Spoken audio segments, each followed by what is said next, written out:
చదవండి. ప్రసంగి గ్రంథము 1వ అధ్యాయము 2వ వచనం. ప్రసంగి 1వ అధ్యాయము 2వ వచనం. వ్యర్థము వ్యర్థమని ప్రసంగి చెప్పుచున్నాడు. వ్యర్థము వ్యర్థము సమస్తము వ్యర్థము. చాలా జాగ్రత్తగా. సొలొమోను మహారాజు, దావీదు కుమారుడైనటువంటి సొలొమోను ఆఖరిగా తన చివరి దినాలలో తెలుసుకొని తన జీవితము అనుభవించి అనుభవపూర్వకముగా తెలియచేస్తున్నటువంటి మాట ఏంటంటే వ్యర్థము వ్యర్థము. తన జీవితములో, తన చివరి జీవితములో తెలుసుకున్న విషయం ఏంటంటే వ్యర్థము. మనుషుని యొక్క జీవితము, భక్తి లేని జీవితం వ్యర్థం, పరిశుద్ధత లేని జీవితం వ్యర్థం, నీతి న్యాయము లేని జీవితము వ్యర్థమది. కానీ తెలుసుకున్న విషయం అది. భక్తుడైనటువంటి సొలొమోను దేవునికి మహిమకరంగా బ్రతికినంత కాలము వర్ధిల్లాడు, ఆశీర్వదించబడ్డాడు, దేవుని దగ్గర నుంచి గొప్ప మేలులు పొందుకున్నాడు.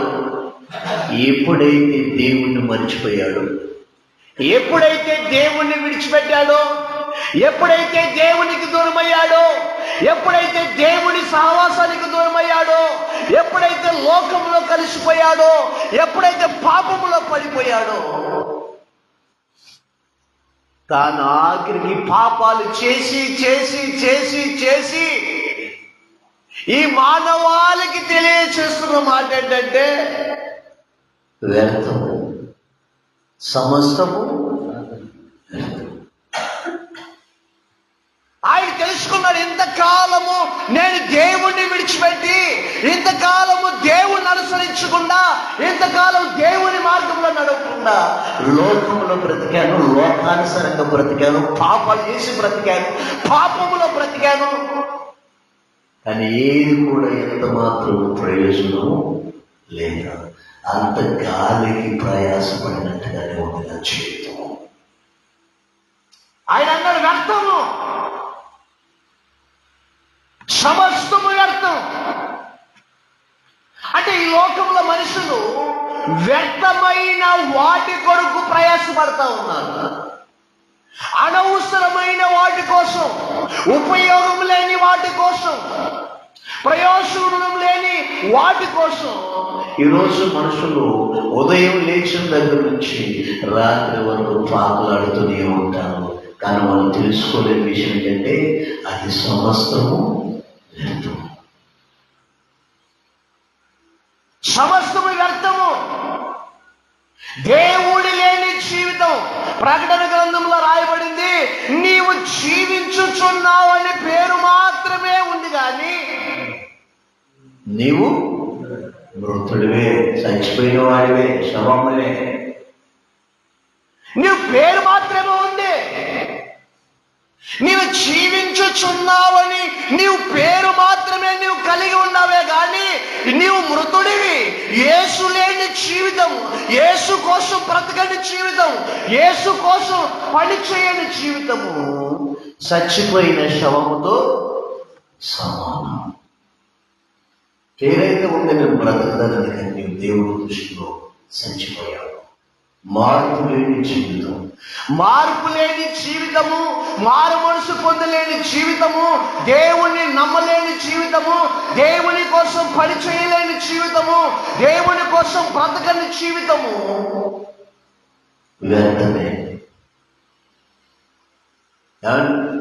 దేవుని కోసం బ్రతకని ఈ జీవితం వ్యర్థం. నీ దగ్గర ఎన్ని ఉన్నా వ్యర్థమే.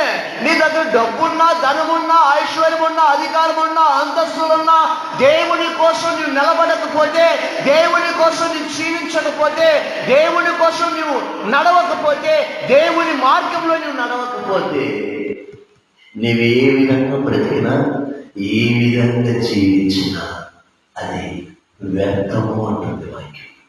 అంటే యేసుని నమ్మలేని జీవితం వ్యర్థం, యేసు కోసం బ్రతకని జీవితం వ్యర్థం, యేసు కోసం పని చేయని జీవితం వ్యర్థం.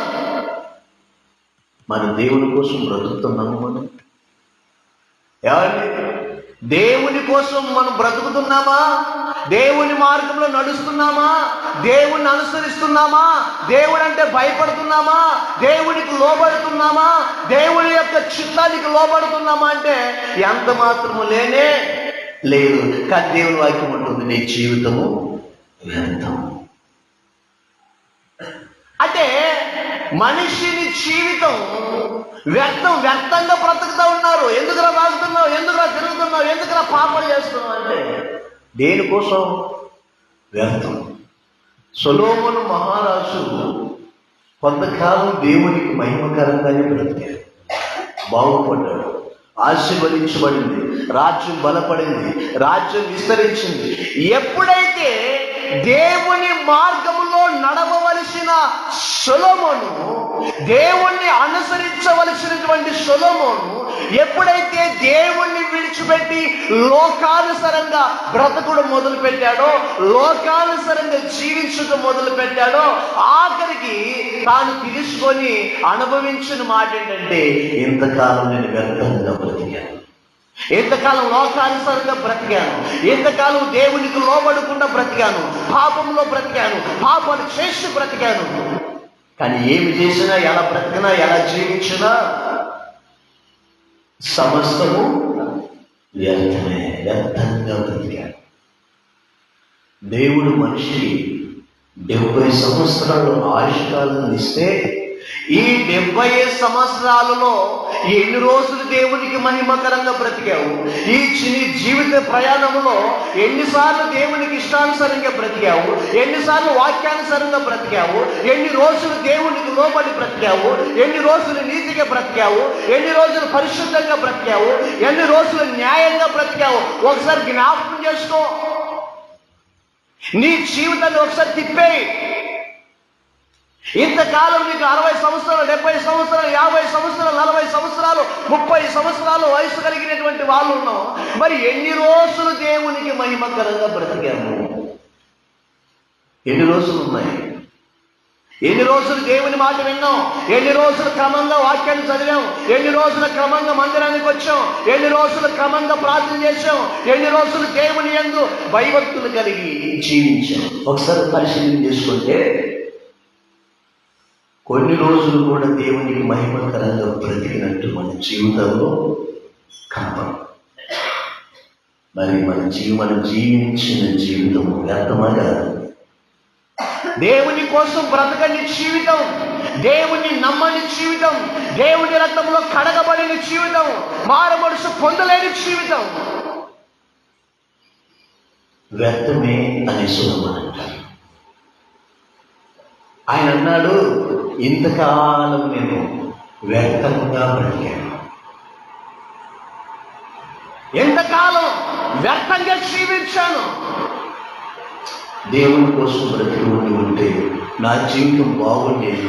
దేవుని మాట విని ఉంటే నా జీవితం బాగుండేది. దేవుని మాటకు లోబడి జీవించి ఉంటే నా బ్రతుకు బాగుండేది.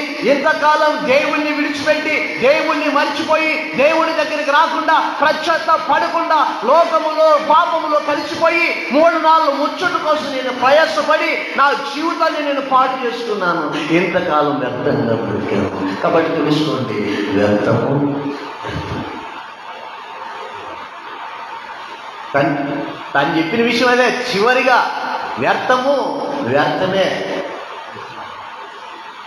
ధనవంతుడు ఒకప్పుడు ప్రతిరోజు సుఖపడేవాడు. ఆయన అనుకున్నాడు, ఇలాగే ఇలాగే బ్రతకాలి, ఇలాగే జీవించాలి, ఇలాగే బ్రతకాలి, ఇలాగే నడుచుకోవాలి, ఇలాగే విచ్చలవిడిగా బ్రతకాలి, ఇదే జీవితము, సంతోషంగా బ్రతకాలి, ఎంజాయ్గా బ్రతకాలి, విచ్చలవిడిగా బ్రతకాలి, పాపాలు చేసి బ్రతకాలి అనుకున్నాడు.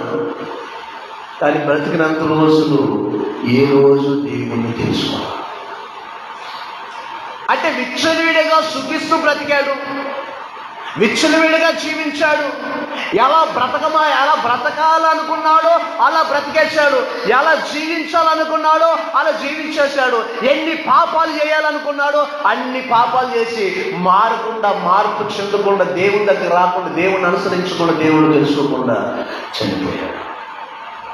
అప్పుడు ఆయన అంటాడు, చదువుతారు ఒకసారి, లూకా సువార్త 16:24. లూకా సువార్త 16వ అధ్యాయము 24వ వచనాన్ని త్వరగా చదవండి. లూకా సువార్త 16:24. తండ్రి అయిన అబ్రహామా, నా యందు కనికరపడి.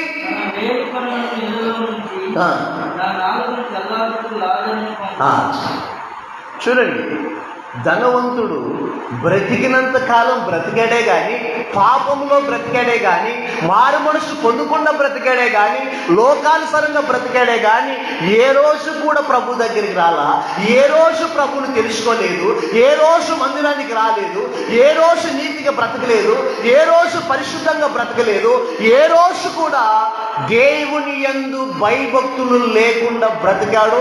బ్రతికినంత కాలం పాపాలు చేసి బ్రతికాడు. అప్పుడు అగ్నిగుండంలో బాధపడుతున్నాడు. తండ్రి అయిన అబ్రహామా, నా యందు కనికరపడి నన్ను రక్షించు.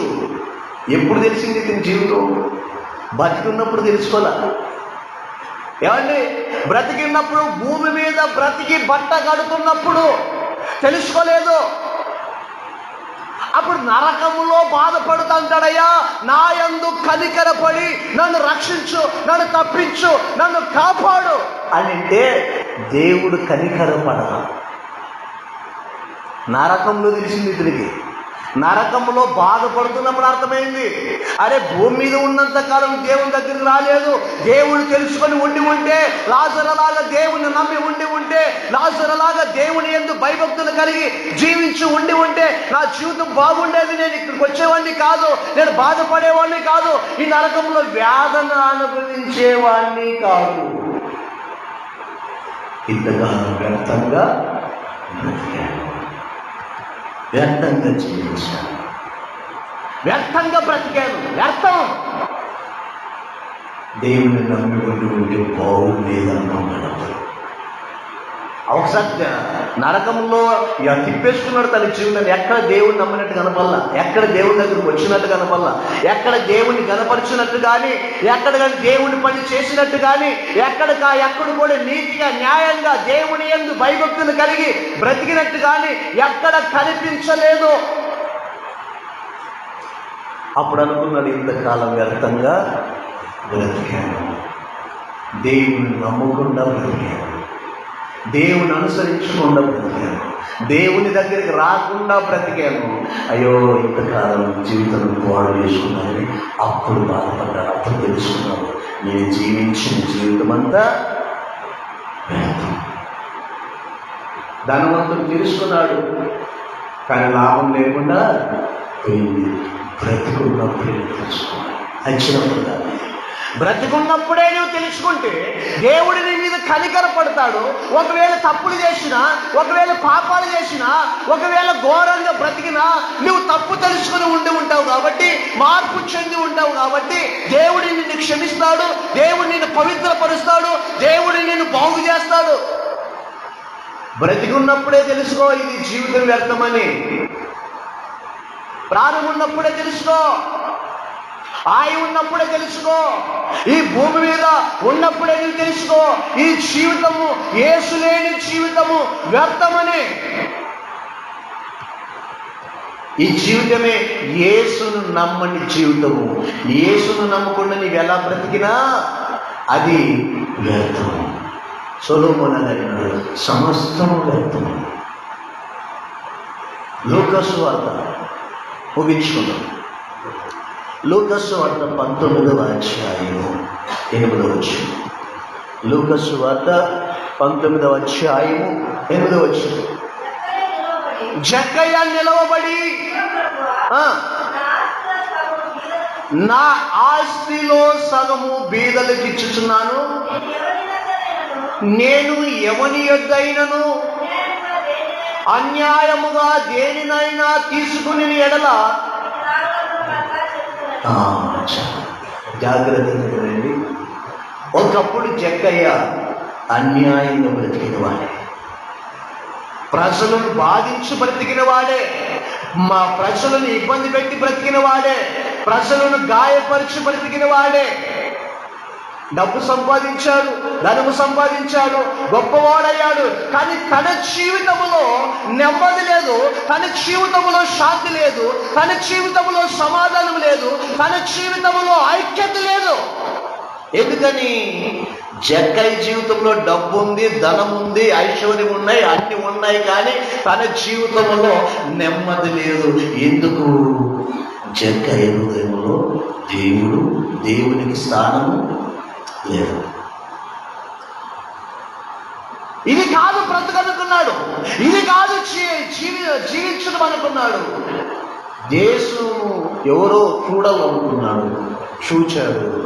దేవుడు పేరు పెట్టి పిలిచాడు. అయ్యా యోధాగారు, నీ ఉన్న స్థితి నుంచి, నీ బ్రతుకుతున్న విధానం నుంచి త్వరగా దిగో, నేను నీ ఇంట్లో ఉంటాను అన్నప్పుడు త్వరగా దిగేసి దేవుణ్ణి చేర్చుకున్నాడు. చూడండి, దేవుణ్ణి చేర్చుకొని తప్పు తెలుసుకొని మార్పు చెంది ఆయన అంటాడు, అయ్యా ఎవరి యొక్కైనా అన్యాయముగా నేను తీసుకుంటే నేను 4 అంతలుగా చెల్లిస్తానన్నాడు. అంటే దేవుణ్ణి నమ్మలేనప్పుడు, దేవుణ్ణి చేర్చుకోలేనప్పుడు ఏమండి, జక్కయ్య వ్యర్థంగా బ్రతికాడు, వ్యర్థంగా జీవించాడు, వ్యర్థంగా నడుచుకున్నాడు.